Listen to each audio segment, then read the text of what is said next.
Olá, meus amigos, beleza? Com vocês, professor Paulo Zucoloto, para mais uma aula de Geografia. Hoje, a nossa aula, nós vamos falar de um tema que, teoricamente, tem tudo a ver com a nossa realidade, né? Onde o professor está aqui em uma videoaula, trabalhando com vocês, e isso nada mais é do que fruto de um processo chamado globalização. E aí, de forma, vamos dizer assim, bem tranquila, nós vamos começar a entender o que vem a ser esse processo chamado globalização. Então, a globalização, né, se nós pegarmos, é uma interrelação mundial onde nós vamos ter, por exemplo, um envolvimento econômico, cultural, né, a questão de fluxos de pessoas, né, um encontro, uma troca, vamos dizer assim, né, de conhecimentos, e que, se a gente for analisar, isso se dá de forma muito mais representativa na atualidade.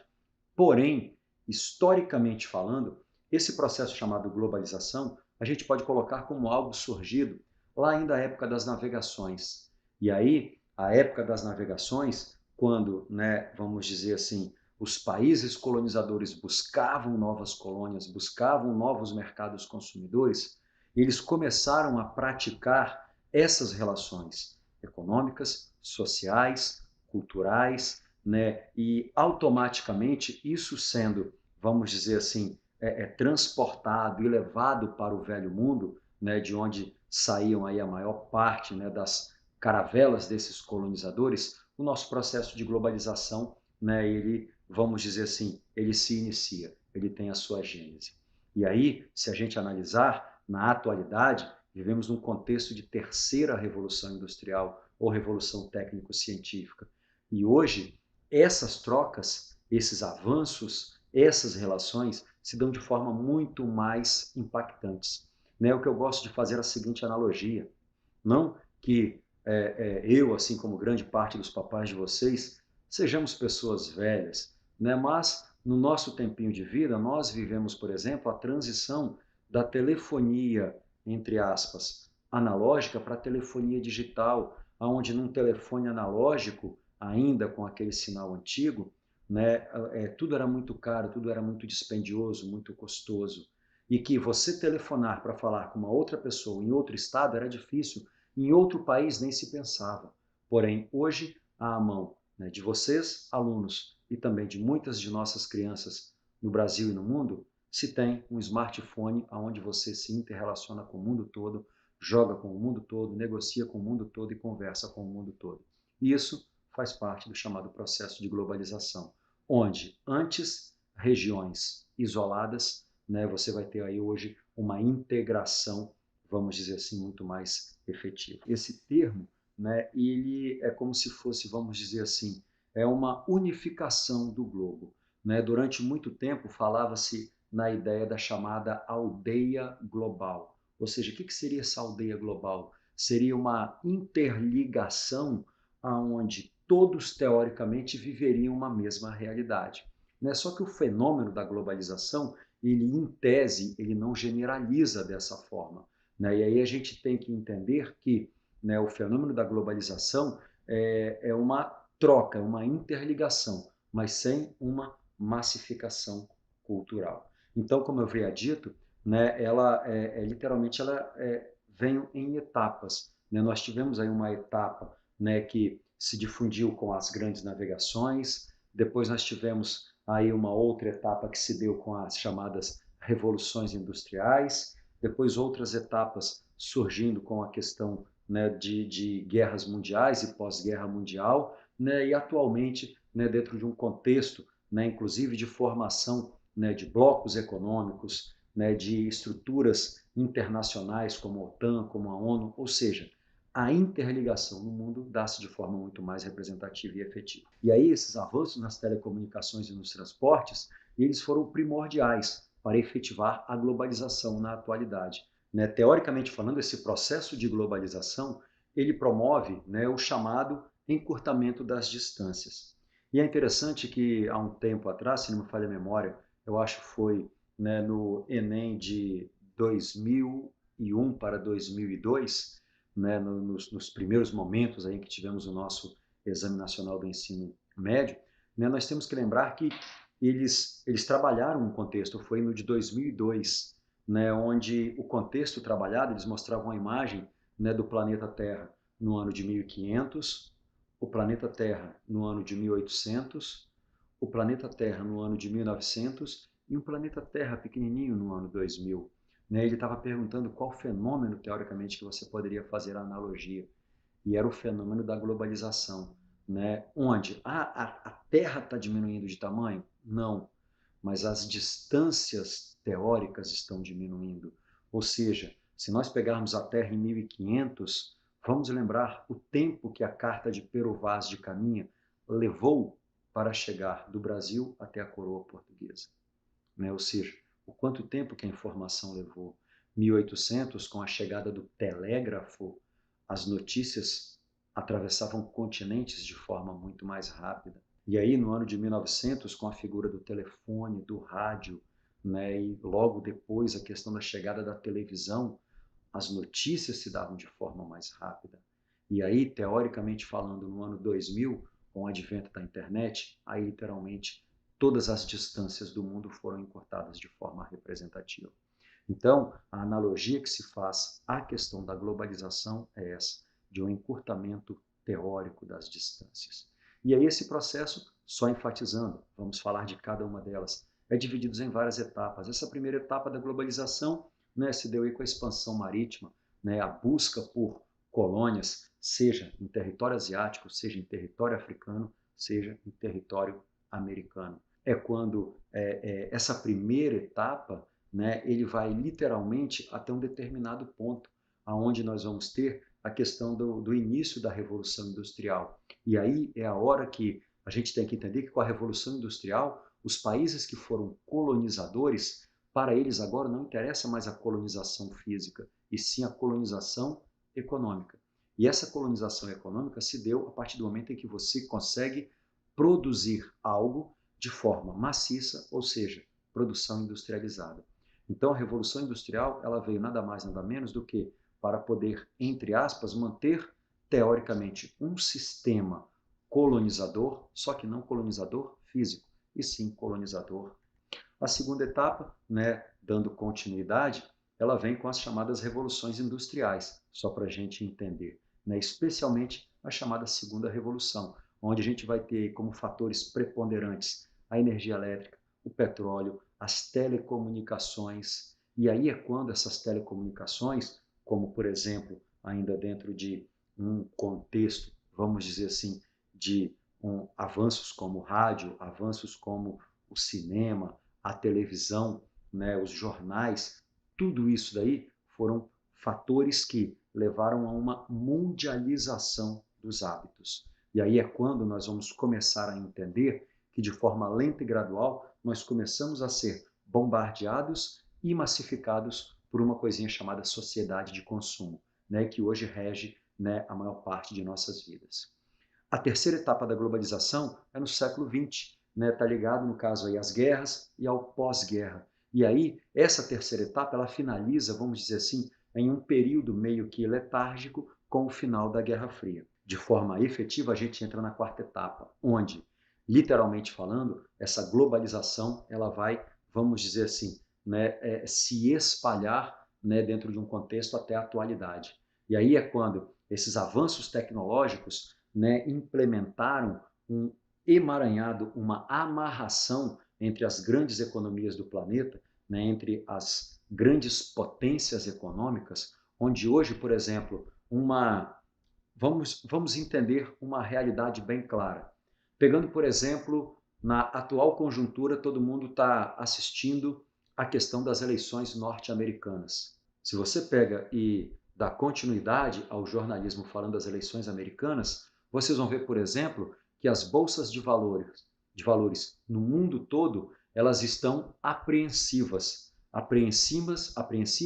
em cima de saber quem vai ganhar esse processo eletivo. Ou seja, e aí, dependendo de quem ganha, entre aspas, sendo bem visto ou não pelo mercado econômico, você vai ter que bolsas vão cair ou bolsas vão subir. Ações vão cair ou ações vão subir. Então, isso nada mais é do que um fenômeno fruto desse processo de globalização ou uma mundialização desses hábitos.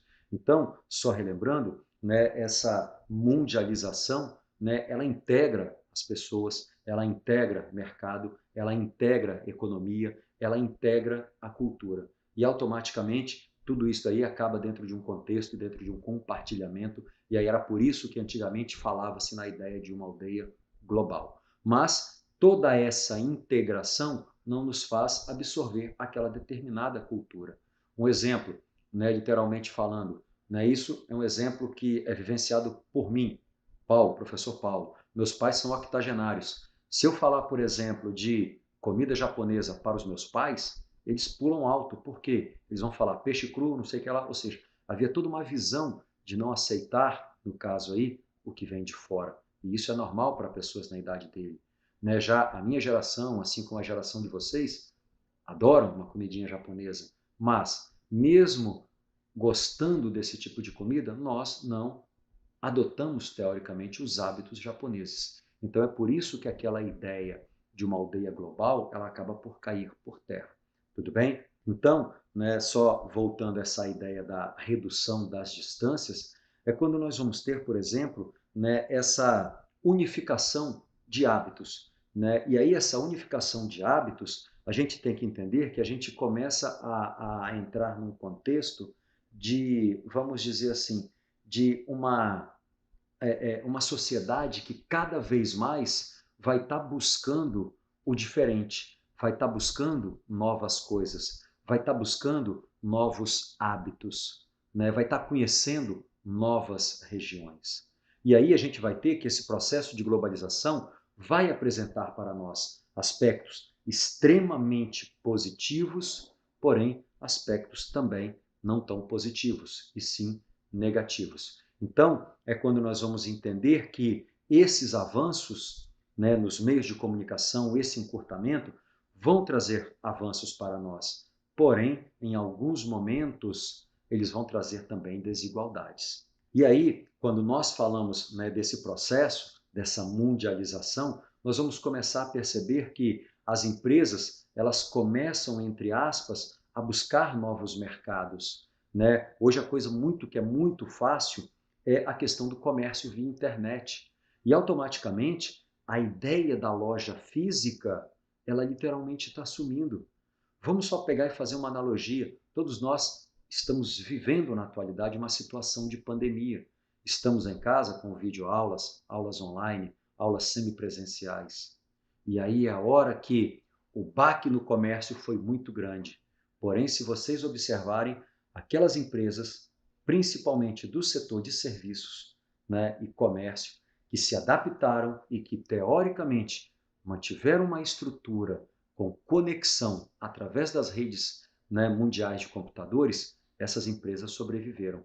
Aquelas que não se adaptaram, automaticamente elas não vão, entre aspas, vamos dizer assim, conseguir competir em pé de igualdade. E aí, quando nós falamos dos aspectos negativos da globalização, a gente vai ter, por exemplo, a questão dos impactos sociais. Como assim impactos sociais? Nós temos que entender que o processo de desigualdade, ele infelizmente, ele acaba por se acentuar com a globalização. E aí vamos pensar numa coisa, continente africano. Infelizmente, o continente africano, se você pega, né, uma ferramenta do Google, que é o chamado Google Earth, que você consegue visualizar o globo, né, durante, né, o seu processo de rotação, né, você tem imagens da Terra à noite e você vê a Terra fazendo sua rotação, né, você analisando ela da face escura. E uma coisa que é muito triste é você ver o continente africano literalmente todo apagado. Se ele está apagado, ele não tem energia. Se ele não tem energia, ele não tem indústria. Se ele não tem indústria, ele não tem economia. Se ele não tem economia, ele vai ter miséria, fome e desigualdade.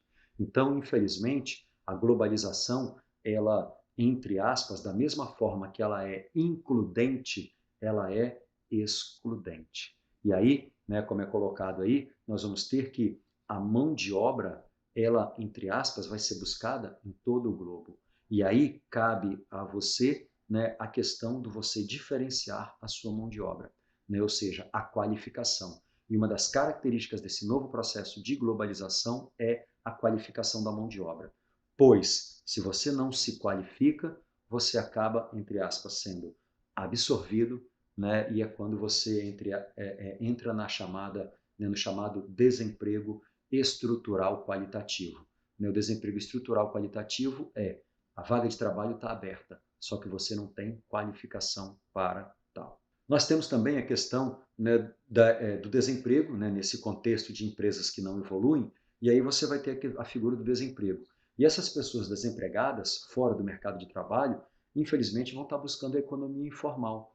E aí, esses trabalhos informais, eles não dão uma garantia ao trabalhador, diferente da formalidade. Né? O emprego na formalidade, onde você vai ter a sua carteira de trabalho, os seus direitos trabalhistas, eles, inclusive, né, dentro de um contexto, até mesmo de uma visão empresarial, hoje, eles não são tão, vamos dizer assim, gratificantes ou dão um bom retorno ao empregador. E se você acompanhar, hoje nós temos algo que é muito recente, né, e que recebeu, no caso, uma titulação que está sendo, inclusive, objeto de estudos em diversas partes do planeta, que é a chamada uberização do trabalho. O que vem a ser a uberização do trabalho? É você entrar no mercado informal sendo dono do seu próprio trabalho. Vulgarmente falando, né, é você prestar um serviço, porém sem nenhuma garantia trabalhista. É você comprar sua bike, botar uma caixinha de isopor nas costas e se tornar empresário do ramo de entrega de alimentos. Só que isso vai ter muito mais aspectos negativos do que positivos.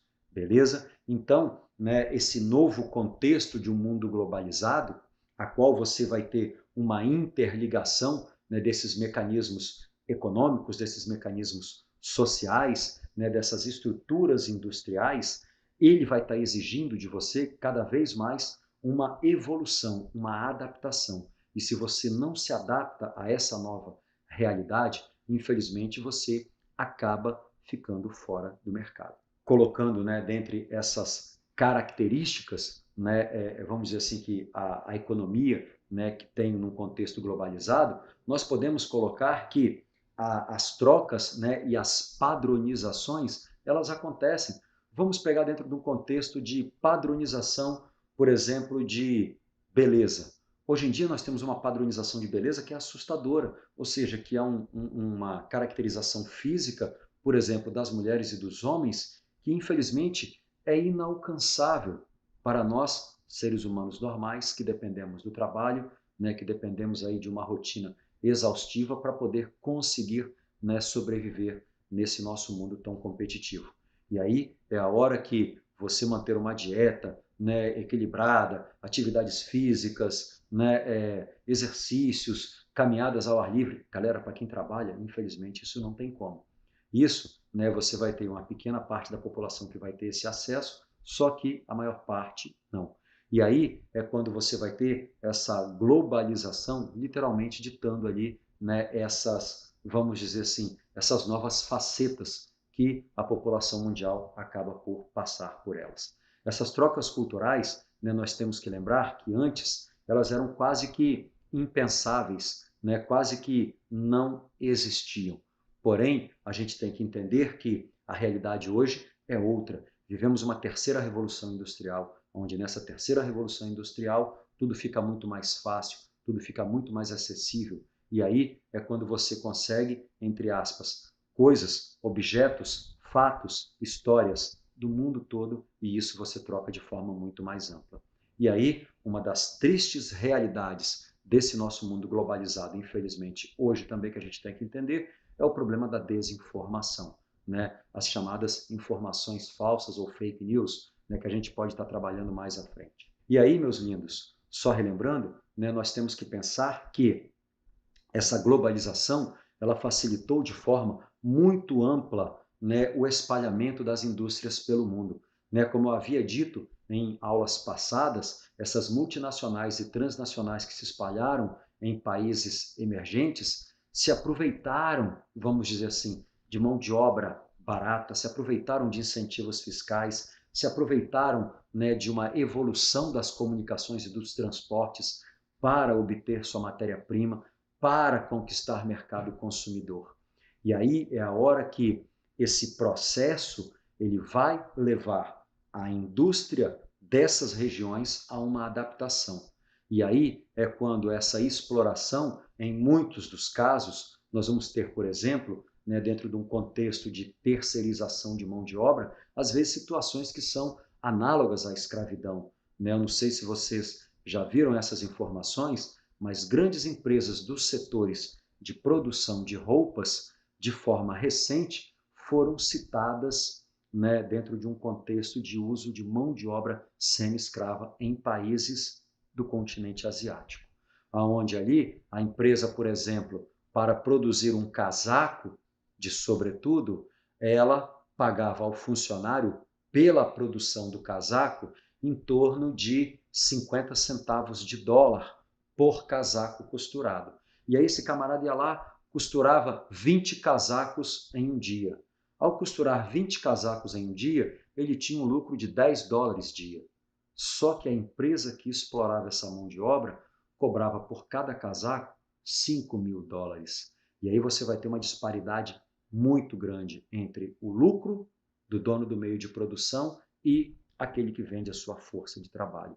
E aí é isso daí que coloca, né, a condição, né, de uma vertente muito triste da globalização, que é os trabalhos análogos à escravidão.